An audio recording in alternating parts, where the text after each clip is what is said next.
Greetings, grade 12s. So today we're going to be creating a program which recognizes speech. So whatever is written there, your program should be able to read for you. This is not part of the syllabus, but definitely will work on your path and can help you score some marks on that final impression section. So let's go for it. We're going to go to new, and then we're going to create a VLC forms delphi.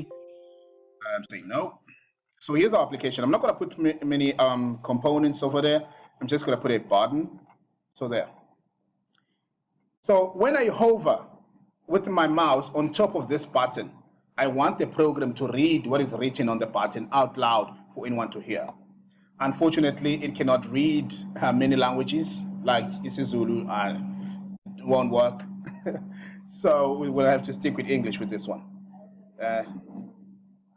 If I put English, it sounds Russian, it sounds Caucasian, it's just horrible. Anyway, so I'm going to say, click this button to get your booking processed.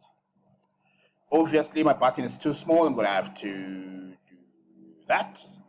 So this is the text I want my computer to read out loud. Okay. So the first thing I'm going to do, I'm going to go to the uses of this and add one unit or library that I need, which is com obj. And then after doing that, I'm going to have to go to an event handler of this on this button. So like I said, when I hover on top of this button, I want the text on the button to be read.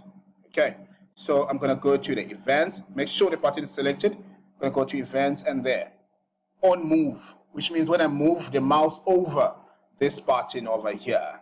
Right, so I'm going to get in there. So the first thing that you may want to do is to create your instance variable, because we're going to be creating an object here, okay, of an API. What does API stand for?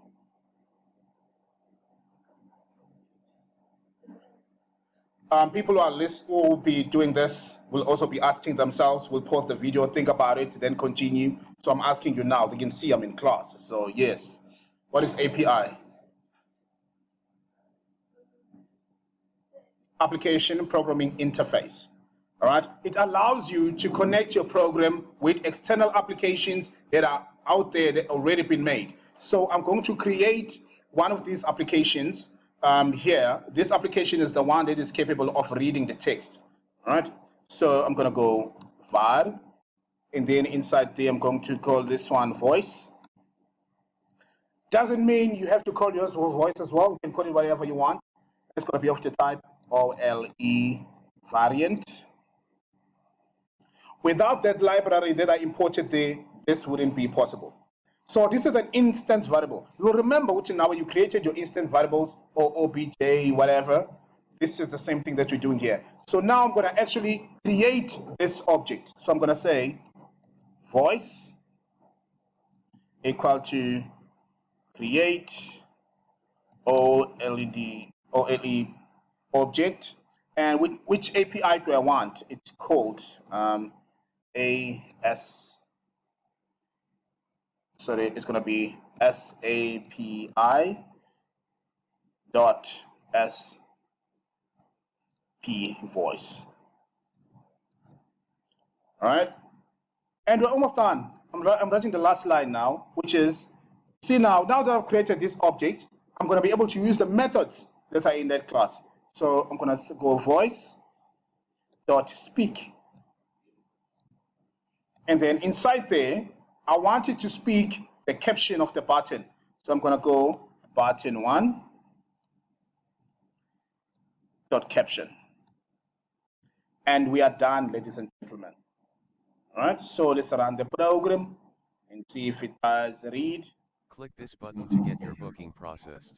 Super snazzy, eh?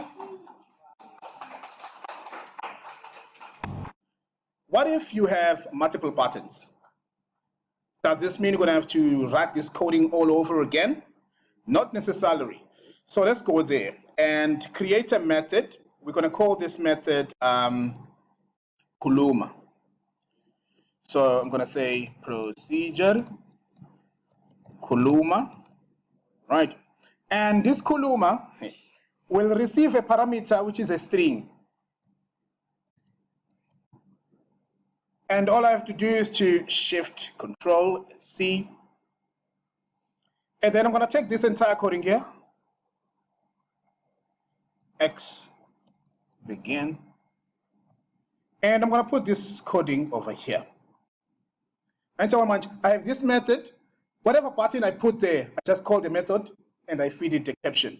Look at how this is going to work. I'm going to put another one. I'm going to write this one in isiZulu so we can see the issues that it gives me if I use something different, a different language which is not paid for.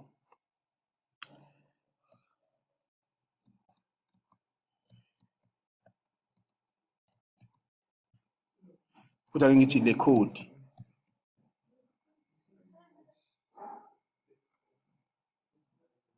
I ngiyayithanda ke le code.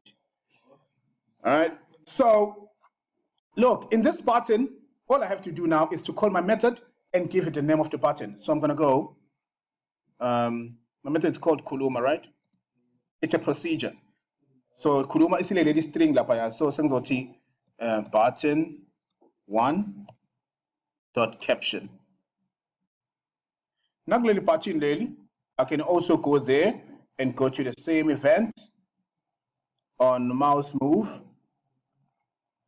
And then all I do now, as you see, I wrote the code once, but now I'm going to use it multiple times. I'm going to say another Kuluma. Then in the stream, I'm going to say this is button 2, right? So button 2 dot caption. All right, so let's run it. Hope it works. Click this button to get your booking processed. Uh-oh. Click this button to get your booking processed. Oh, I see. Right. So the reason why the other one is not working is because here we specified a certain button, not the parameter. Let's put that X over there. So there's X. So yeah. Now let's check it out.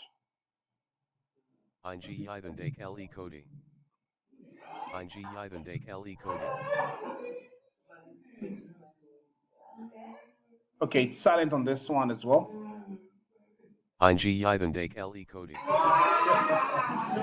It's crazy. All right, let's try it again and find out what the issue. Eingijvendake LE coding. Okay, it's reading that and it's not reading that. Let's check which procedure this thing is on. Looks like we have this on button click, and that's not the right one. So let's remove it from there and go back and select that. We want on mouse move. That's it. That's more like it. All right, so let's try it again. Click this button to get your booking processed. Eingijvendake LE coding.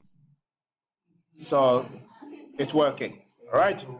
So try it out and see if it's going to work for you. I haven't saved this program before. I don't need to save it. This was just for demonstration purposes. Thank you.